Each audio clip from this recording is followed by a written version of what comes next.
All right, howdy y'all. I'm Eleanor Kennedy, the digital director of the Columbus Dispatch, and I am here with two of our journalists who can introduce themselves. I'm Adam Cairns, photojournalist. I'm Sheridan Hendrix, higher education reporter. I did that because I have never known how to pronounce Adam's last name in Cairns. the 2 years I've worked here. We are here to talk about Brutus Buckeye, who hopefully you've seen. Adam and Sheridan spent a year shadowing Brutus, focusing on the 4 graduating Bruti this year, who we revealed and profiled in the Dispatch over the last few weeks. So we sought out some questions that folks had on social media and just also wanted to get some more background about the project, the adventure of this past year. So to start off with, Adam and Sheridan, can you just tell a little bit about the backstory of how this project came together? Yeah, so this all started December of 2024. Adam and I were actually on an assignment together. We had to go wake up super early and cover tailgaters who got to Ohio Stadium before the OSU-Tennessee game during the college football playoff. So it's freezing cold. The sun has barely risen. You know, all of these Buckeye, actually not a lot of Buckeye fans at that point, some Buckeye fans, a lot of Tennessee fans, all outside waiting to get on college game day. And Brutus Buckeye jumps up on this platform and is waving a flag and, getting everyone excited. So I, snapped a selfie with him, and it occurred to me there's a student inside this costume who had to do the exact same thing that Adam and I did. Wake up super early, get dressed for work, go stand out in the cold. So it just kind of stuck with me. I was like, all right, that's not why I'm here today, but I want to think about that more. And then a few months later, I was at an Ohio State Board of Trustees meeting, and head coach Ray Sharp showed up with 2 of the previous year's seniors. And they were talking about this national championship that they had just won with the dance and cheer teams. And I was like, oh my gosh, I've never seen a Brutus Buckeye out of costume. This is crazy to me. So I called Ray up a couple days later and told him, hey, I would really love to do a day in the life with Brutus. And he immediately said no, which, as we've reported the story, makes a lot of sense now, because he was like, logistically, I just don't know how you would do it, because we don't reveal who these students are. We have a lot of folks on the team that aren't always in the costume, so I don't know how you would even go about getting photos or videos or capturing any of this. We really only let the seniors reveal who they are after they've graduated, so, I just don't think it's going to happen. I was like, I totally hear you. I get the constraints of it, but you guys do so much for this university. You guys just won a national championship. You gotta get your flowers somehow. And I would love to show some of what it takes to really do this work as a team. So I was like, instead of doing a day in the life, what if instead I followed you guys for a whole year and only named the seniors after they graduated, if they were, game to participate with us? And he was like, now that we could make work. So from there, it really took off, and spent an entire year hanging in year plus. 12 full months. Yeah. With Brutus and the Ohio State students that portray him. Yeah. And so what surprised you the most about the experience, or anything that was not what you expected it to be when you went into it? I think the amount of work that goes into being a mascot it's through the roof. I had no idea these guys are, and women, these guys are college athletes. They train with the basketball strength and conditioning coach. They are up 6 a.m. running steps at Ohio Stadium. They're lifting weights. They're physically as fit as you could possibly be as a college student who has to wear this 10-pound head. And Sheridan got into it in our stories about the physical toll that takes on your body. So these guys are in peak shape to be able to do everything that is asked of Brutus. Mm-hmm. Mm-hmm. Yeah, to add to that, I think the amount of improv training was really impressive to me. I went to mascot camp over the summer, which was one of our first stories in the series, and I was just surprised by how much of the activities and the training that they were doing were solely based on improv. What should you do if you have a little old lady coming up to you and wants to take a picture? What should you do if you have a terrible child that's trying to punch you in the head? And, what happens if drunk fans come up to you? How do you navigate these situations while staying in character, while being lighthearted, while still representing your university, and trying to figure out how do you get through this? So a lot of it is just yes and your way through life. And I was really surprised by how much they really had to learn and train to be good improv. And they are comedians too. They're Yeah. hilarious guys. They're mascots in and out of suit. So when you see these guys just in their normal lives, you can tell they're Brutus also, because they just have this sort of bubbly, hilarious personality that it's just, you're drawn in by them. Yeah.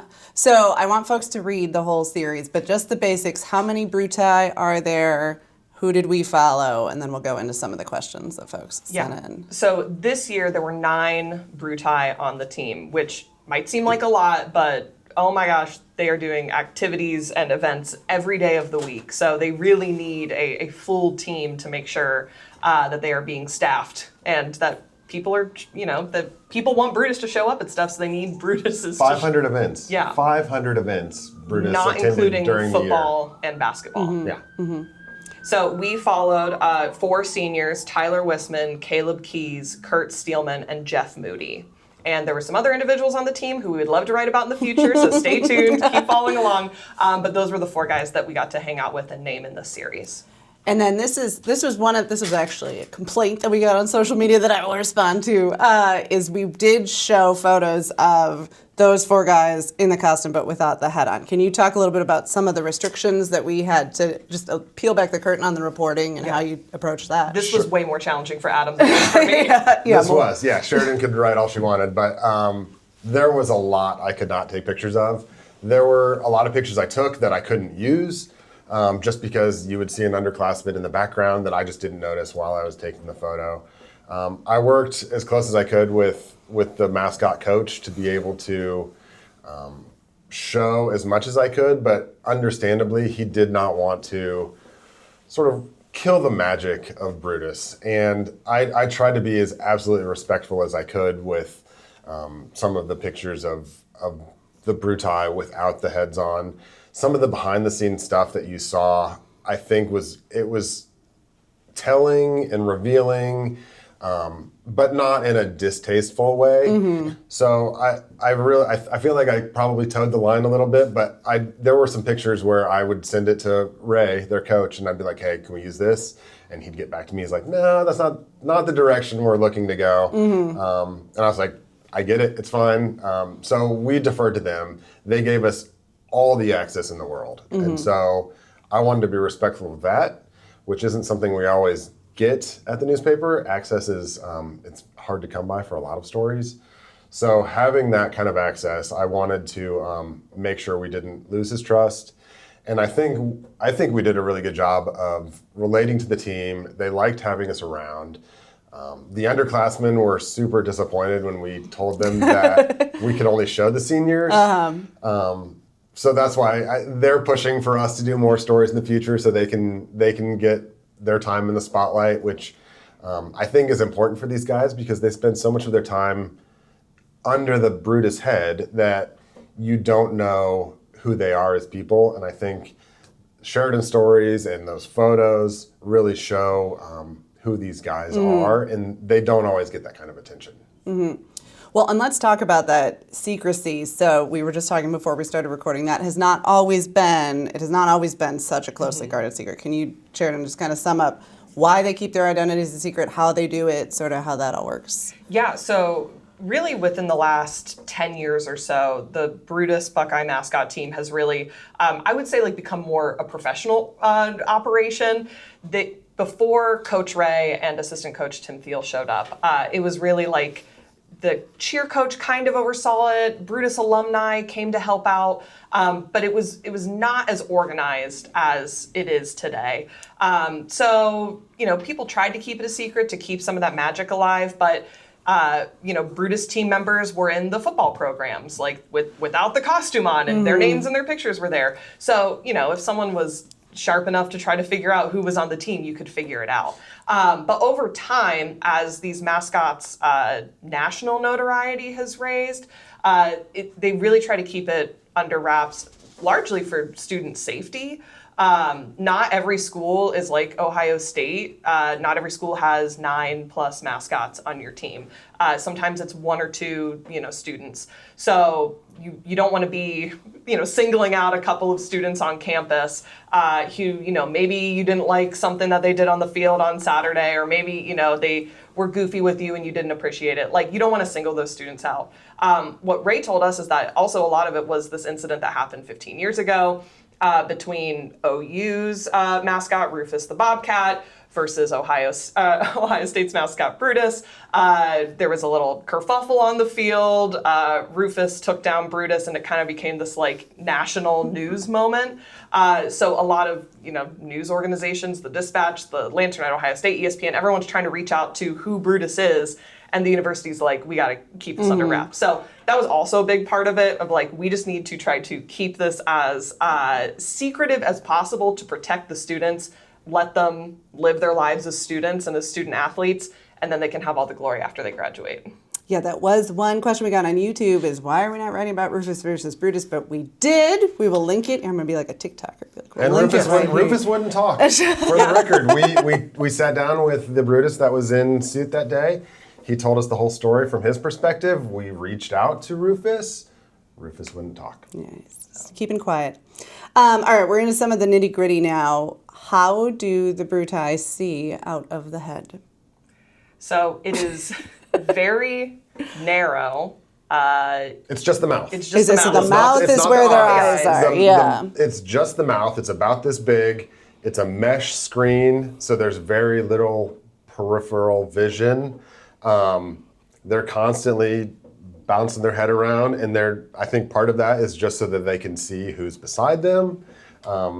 It is very, very restrictive to try to look through just this little. Did you guys mouth. get to try on the heads? That's between us and God. Oh, okay. But that was one thing that we talked about at mascot camp a lot was, the anatomy of your mascot. Every mascot head is a little bit different, and every costume is different. So, one of the things that they talked about is look with your mascot eyes, not with your eyes. I think about Herky the Hawkeye at the University of Iowa. He's got a beak right in between his mouth, and the mascot has to be able to look out of either side of it. Vision is totally obstructed. So yeah, it definitely takes some time to get used to, you only have this much space to look through, and you got nothing to help you out on the sides. And I thought that was a fun part of tryouts was they had the new guys, they said, okay, Brutus, cover your ears. And so these guys had to go and try to find their ears. And they said, okay, Brutus, cover your eyes. And so, covering my eyes is here, but covering Brutus's eyes is way up here. So the awareness of the way Brutus's head is shaped is a big part of learning how to be the mascot. So they do the eyebrow flick, and so those moves are signature moves that they train over and over and over how to get them done. So that was pretty cool to see. Do you guys know that this is not on my list of questions? It's a surprise. What is the origin of this thing? Why did they do that? I actually don't know the origin of it, but every mascot has their own signature move. So at some point along the line, the headbang became Brutus's thing. And it is, you can see there's indentations in all the Brutus heads. Oh, really? From where all the heads are different. Yeah. And that's actually an interesting tidbit too. You can if you see them side by side, you can see the differences. You don't notice from one day to the next, depending on who's in the suit. But there's little indentations. So from doing the head bang, that just over time wear into the Brutus cute. head. Do they get to keep their head when they graduate, or do they give it back? They pass it along to the next generation. Yeah. All right. Okay. How much? Speaking of the head, how much does it weigh? It's about 10 pounds. So it is a lacrosse helmet with the mascot structure on the outside. So it is heavy. And they have a chin strap on the inside to keep it attached to their head. We followed one of the seniors to his sort of a chiropractic appointment, and he needed a lot of treatment on neck and shoulders. So just from three full years as Brutus doing all the moves, it took its toll on his upper body, having an extra 10 pounds on top of the human head. Yeah. Weight. What about climate control? I think we all can think about mascots getting hot, but we were talking about before this too about them getting cold. So how do they stay comfortable in the suit?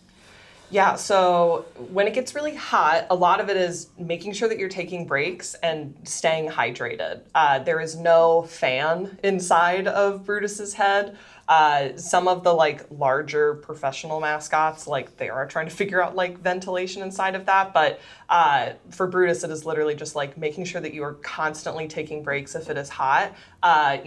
Communicating with your teammates, saying like, "Hey, I got to go sit down for a second because I am dripping sweat, and I need to get some water in here." They are they have shoulder pads on. They're wearing a rugby shirt. Some of the older rugby shirts, like from 10 years ago, I mean, these are not like Nike dry fits. These were like heavy, thick cotton, rugby shirts. So you see pictures of some of the Brutai from the early 2000s, and they are just dripping in sweat in the middle of games in August and early September because it is just you are really working your body. And it doesn't take long. So No. sometimes there's a half an hour with Brutus in suit, and he will take a break and he'll take the head off. And even not at a football event or an outdoor event. So we covered something at the RPAC where they were just packing meals. Brutus took his head off, and I mean, he was just dripping in sweat just from 30 minutes of having it on. And so they try to keep their events to 30 minutes. There's always a handler with Brutus that is looking out for him, that can pull him out of the room and say, hey guys, Brutus needs to take a break for a little bit. And so Brutus can leave the room, go to a secure room somewhere, take his head off for a little bit and rest. So that's part of their safety, is having a second team member with them at all times.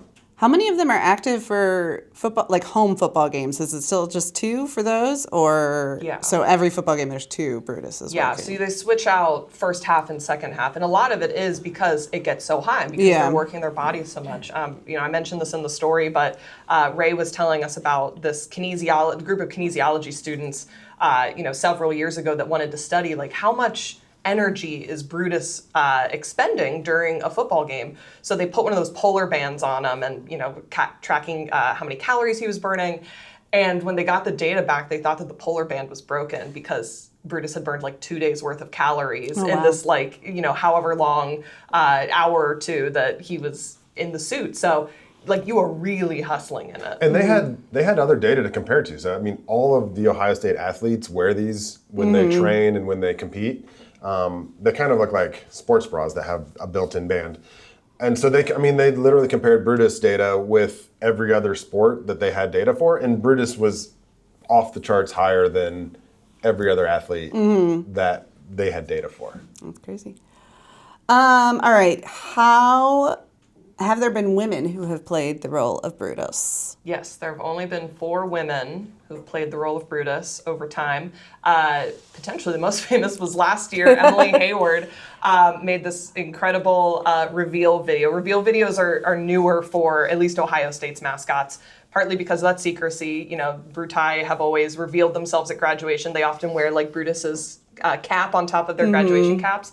But in the age of social media, they're getting out there, they're trying to show off. So Emily made this really awesome video of her as Brutus, walking up the, kind of running up, headbanging up the ramp in Ohio Stadium, and then crossed outside, and she's in her graduation gear with Brutus's shirt on. So that definitely gained a lot of traction and got people really interested in like, oh my gosh, Brutus was a lady? Like this is incredible. So, and we were talking earlier, like there have been so many women in this space of college mascotting that it's really impressive to see. Yeah. Well, and I mean, Brutus's creator, Sally woman, Lanyon. So Brutus's roots are female. Yeah. Yeah. It's my sorority sister. Just high five.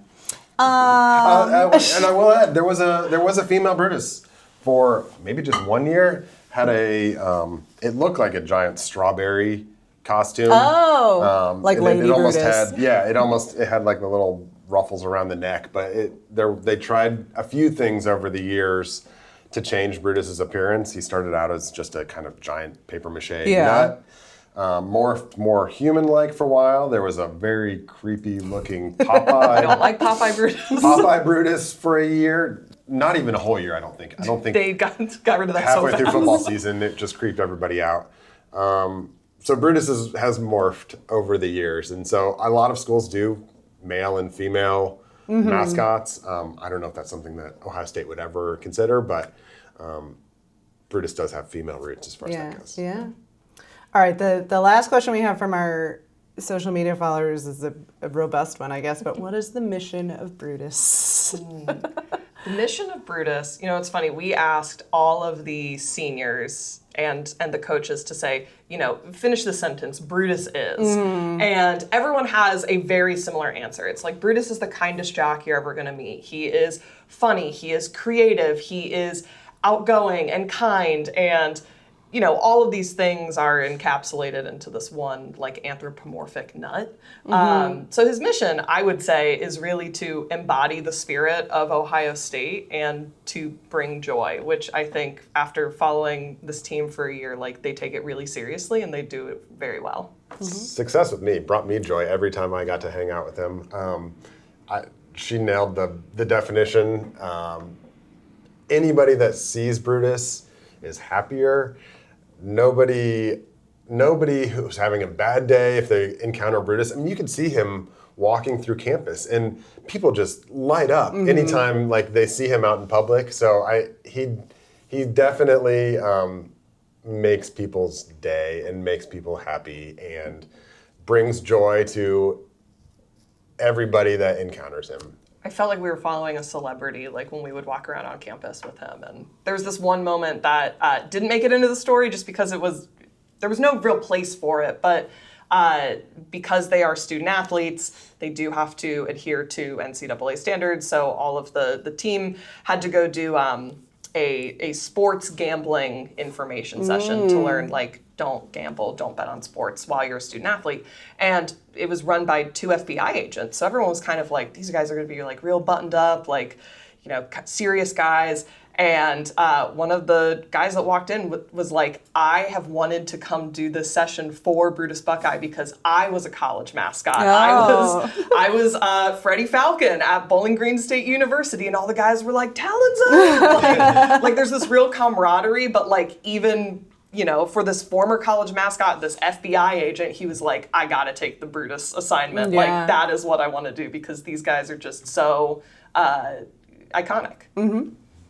Awesome. Well, I hope that everybody checks out the full series. You can find it all at dispatch.com/Brutus. Lots of content to dive into. We've got profiles of the 4 seniors. We've got a couple great videos from Adam, lots of great stories from Sheridan. So be sure you read it. And thanks for spending some time with us.